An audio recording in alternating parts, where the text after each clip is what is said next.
Sakal Gunarnavasha Vande Guru Sri Charanaravindan.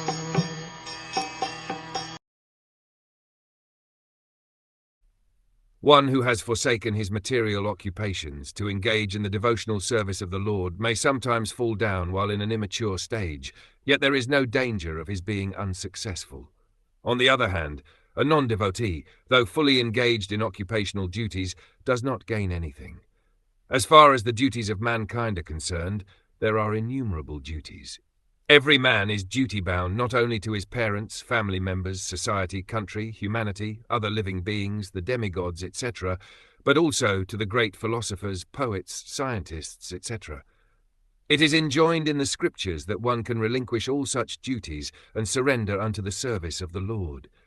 So if one does so and becomes successful in the discharge of his devotional service unto the Lord, it is well and good. But it so happens sometimes that one surrenders himself unto the service of the Lord by some temporary sentiment, and in the long run, due to so many other reasons, he falls down from the path of service by undesirable association.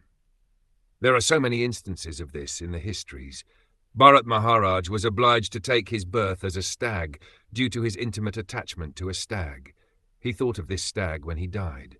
As such, in the next birth he became a stag, although he did not forget the incident of his previous birth. Similarly, Citraketu also fell down due to his offences at the feet of Shiva. But in spite of all this, the stress is given here to surrendering unto the lotus feet of the Lord, even if there is a chance of falling down, because even though one falls down from the prescribed duties of devotional service, he will never forget the lotus feet of the Lord. Once engaged in the devotional service of the Lord, one will continue the service in all circumstances. In the Bhagavad Gita, it is said that even a small quantity of devotional service can save one from the most dangerous position. There are many instances of such examples in history. Ajamil is one of them.